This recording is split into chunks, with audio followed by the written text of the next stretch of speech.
अस्सलाम वालेकुम। मैं हूँ शाहीन और आप देख रहे हैं आशियाना शाहीन का। जीते रहिए, हंसते रहिए, मुस्कुराते रहिए और भाई देखते रहिए आशियाना शाहीन का। और अभी तक आपने नहीं किया ना मेरे चैनल आशियाना शाहीन को सब्सक्राइब, तो भाई जल्दी से कर दीजिए सब्सक्राइब, क्योंकि मुझे है आपकी हेल्प की बहुत ज़्यादा ज़रूरत। आज जिस जगह पर मैं हूँ मेरा चैनल मोनेटाइज हो चुका है, तो सिर्फ आपकी वजह से। तो मुझे ज़रूर सपोर्ट कीजिए। मैं आपको सुना रही थी एक अल्लाह वाले का वाक़या और एक मग़रूर शख्स की कहानी, जो कि बहुत गरीब था। और पहुँचे हम यहाँ तक थे कि वो फ़कीर जब उसके पास आया दोबारा, अल्लाह वाले बाबा जो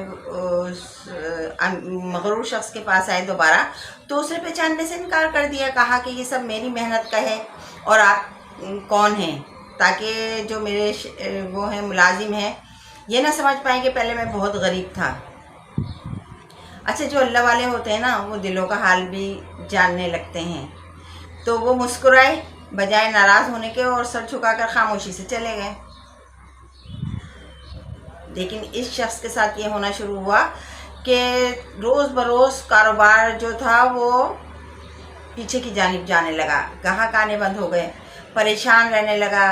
रफ्ता रफ्ता रफ्ता रफ्ता ऐसा हुआ कि हालात बहुत ज़्यादा बद से बदतर होते चले गए, और इतने बदतर हो गए कि जिस मकाम पर वो पहले था ना, उसी मुकाम पर आ गया। कर्जदार हो गया, बेतहाशा कर्जा ले लिया उसने और कारोबार ठप हो गया।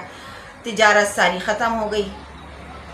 बड़ा परेशान, बहुत परेशान कि अब करूं तो क्या करूं, क्योंकि मैं तो उसी मुकाम पर आ गया जहां से मैं चला था। बीवी बगौर जायज़ा ले रही थी इन तमाम बातों का, और उसने अपनी बीवी से एक रात कहा कि अब हम फिर इसी जगह पर आ गए हैं जहाँ से हम चले थे। देखो, हमारे पास तो आज भी खाने के लिए कुछ नहीं है। पता नहीं इस तरह क्या हुआ, मुझसे क्या गलती हुई कि मैं दोबारा इस जगह आ गया। तो उसकी बीवी ने कहा, भाई गलती क्या हुई है, आप ना तो इबादत करते हैं, और जो देते थे आप सिर्फ दिखावे के लिए देते थे, अल्लाह की रज़ा के लिए नहीं देते थे, अल्लाह की खुशी के लिए नहीं देते थे, आप सिर्फ दिखावा करते थे। और जो अल्लाह वाले आए थे आपके पास, जिन्होंने पहली दफ़ा आपको मछलियाँ पकड़ना सिखाई थी, मछली दिलाई थी, जिनकी वजह से हम धीरे धीरे वहाँ तक पहुँचे थे जहाँ तक हम ख्वाब भी नहीं देख सकते, आपने उनकी भी बेइज्जती की, उनको भी झिड़का, उनको भी बुरा भला कहा। तो शायद अल्लाह ताला हमसे नाराज़ हो गया है और हमें वापस उसी जगह ले आया है जहाँ हम थे। बीवी ने इसके अलावा भी बहुत सारी बातें उससे ऐसी की कि उसके दिमाग पे जाकर लग गई। उसको रोना आ गया, इतना रोया, सो गया, रोने लगा बेचारा। जब सो गया तो उसने एक ख्वाब देखा। ख्वाब में उसने देखा कि उसका इंतकाल हो गया है और वो हश्र के मैदान में है, जहाँ नेकी और गुनाह का हिसाब किताब लिया जा रहा है। एक जानिब ये भी खड़ा है और गैब से आवाज़ आती है कि भाई अब्दुल्ला को लाओ, देखो इसके हिस्से में कितनी नेकियां और कितने गुनाह हैं। तराजू के पास इसको लाया गया और इसके जब हिसाब किताब किया गया तो गुनाह का पल्ला जो था ना वो झुक गया, और नेकी का पल्ला जो था वो ऊपर चला गया, क्योंकि नेकियां जो थी वो बहुत कम थी, गुनाह बहुत ज़्यादा थे। तो इसने सोचा कि अल्लाह, मैंने तो इतना दिया है, अल्लाह के नाम पे इतना दिया है, और यतीम खाने खुलवाए, लंगर करवाए, बेवाओं यतीमों का ख्याल किया, शादियां करवाई, मेरी वो तमाम नेकियां कहाँ गई जो मेरा गुनाह का पल्ला इतना भारी हो गया और नेकियों का पल्ला जो था वो हल्का हो गया। तो फिर गैब से आवाज़ आई कि तूने जो किया ना वो अल्लाह की रज़ा के लिए नहीं किया है,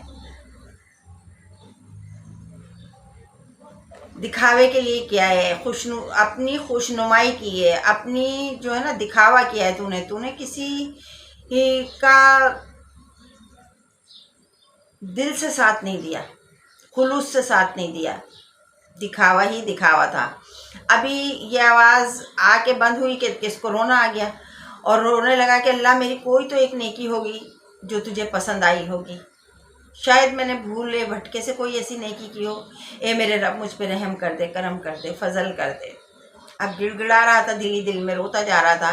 फिर गैब से आवाज़ आई کہ کوئی نیکی اس کی ایسی ہے، فرشتوں سے اللہ تعالیٰ پوچھتا ہے نا، اللہ کو سب پتہ ہوتا ہے، لیکن فرشتے مقرر ہیں نا ہر کام پہ، تو اللہ تعالیٰ فرشتوں سے ہر بات پوچھتا ہے کہ اس کے نامہ اعمال میں کوئی نیکی ہے جو باقی رہ گئی نیکی کے پلے میں رکھنے کے لیے. تو فرشتوں نے کہا ہاں، اس نے پراٹھے دیے تھے کسی غریب عورت کو جس کا بچہ بھوکا تھا، وہ پراٹھے رہ گئے. تو اس آدمی نے سوچا ہے کہ بتاؤ اتنی نیکیاں، اتنے لنگر، اتنا جو میں نے اللہ کے نام پہ دیا، اس سے میری نیکیاں نہیں بڑھی، تو بڑھا 2 پراٹھوں سے کیسے بڑھ جائیں گی. یہ سوچ کے تو اس کو اور رونا آ رہا تھا کہ اب تو یقیناً میں جو ہوں وہ دوزخ میں جاؤں گا. کہ فرشتوں نے وہ نیکی رکھ دی جو اس کو اس کے بدلے میں ملی تھی، جو اس نے پراٹھے دیے تھے غریب عورت کو اور اس کے بچے کو کھانا کھلایا تھا. جیسے ہی وہ پراٹھے رکھے گئے نا، اس کا ثواب رکھا گیا پراٹھوں کا ترازو میں، تو وہ پلہ ایک دم اوپر چلا گیا. اب یہ بڑا حیران کہ گناہوں کا پلہ جو تھا وہ بدل گیا، نیکی کے پلے سے نیکی کا پلہ جو تھا وہ ایک دم بھاری ہو گیا. بڑا حیران تھا، بہت زیادہ حیران. دل میں سوچ رہا تھا کہ بھلا یہ پراٹھے میرے کام آئے، اور جو میں نے اس قدر دیا وہ کام نہیں آیا. تو پھر غیب سے آواز آئی کہ یہ پراٹھے جو ہے نا، تو نے کسی کو دکھانے کے لیے نہیں دیے تھے، خوشنمائی کے لیے نہیں دیے تھے، تو نے یہ دکھاوا نہیں بلکہ خلوص دل سے کیا، اللہ کی رضا کے لیے کیا، اس دکھی دل کو بہلانے کے لیے کیا. اس بچے کے جو آنسو تھے نا، وہ تو نے مسکراہٹ میں تبدیل کر دیے. اب وہ آنسو، وہ مسکراہٹ، وہ پراٹھے، ان سب چیزوں سے بازی لے گئے جو تو نے دکھاوے کے لیے کی تھی. اب تو جنت کا مستحق ہے. اور میرے رب نے حکم دیا کہ جاؤ عبداللہ کو داخل جنت کر دو. اتنا دیکھنا تھا کہ اس کی آنکھ کھل گئی. بہت رویا، جلدی سے جو ہے وضو کیا، نماز پڑھی، اللہ تعالیٰ کا لاکھ لاکھ شکر ادا کیا کہ میرے رب تو نے مجھے خواب کے ذریعے بہت بڑی آگاہی دے دی. صبح ہوئی، بے چین تھا، بے قرار تھا، فوراً اللہ والے کے پاس پہنچا جنہوں نے اسے سب سے پہلے مچھلی کا شکار کرنا بتایا تھا. وہاں پہنچا تو ان کے پیروں پہ جا کے گر گیا اور کہا حضرت مجھے معاف کر دیجئے، میں بھول گیا تھا، میں بھٹک گیا تھا، میں گمراہ ہو گیا تھا، میں اللہ کو بھول گیا تھا. میں تو یہ سمجھ رہا تھا کہ جو محنت کرتا ہوں نا اس کا صلہ مجھے ملا ہے، اس کے بدلے مجھے دولت ملی ہے، اس کے بدلے مجھے شہرت ملی ہے. میں سمجھ رہا تھا جتنا میں کماتا ہوں نا، جتنی میں نے محنت کی ہے، یہ سب میرا حصہ ہے، میرا حق ہے. اگر میں لوگوں کو دیتا ہوں تو پھر میرا احسان ہے ان کے اوپر. میں سمجھ رہا تھا میں یہ احسان کر رہا ہوں، لیکن میں یہ بھول گیا تھا کہ میرا رب جب کسی کو دولت دیتا ہے نا، عطا کرتا ہے، تو صرف ایک کے لیے نہیں دیتا، وہ ان بندوں کے لیے دیتا ہے جو بیچارے اپاہج ہوتے ہیں، جو مجبور ہوتے ہیں، جو محتاجی کی زندگی بسر کر رہے ہوتے ہیں. حضرت میں بھول گیا تھا، مجھے معاف کر دیں. اب بزرگ تھے اللہ والے، وہ جانتے تھے سب کچھ. انہوں نے اسے اٹھایا، گلے سے لگایا، ماتھے کو چوما اور کہا جا، بس صرف اور صرف عبادت کر.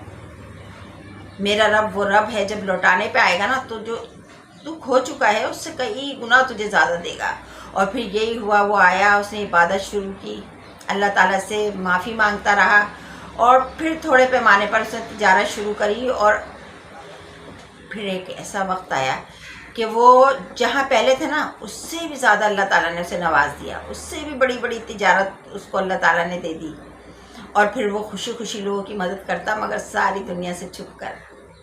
ایک ہاتھ سے دیتا تو دوسرے ہاتھ کو خبر نہ ہونے دیتا. دنیا آپ کو کتنے ہی کنجوس کہے، دنیا کے سامنے کنجوس بنے رہیے دکھاوے کے طور پہ.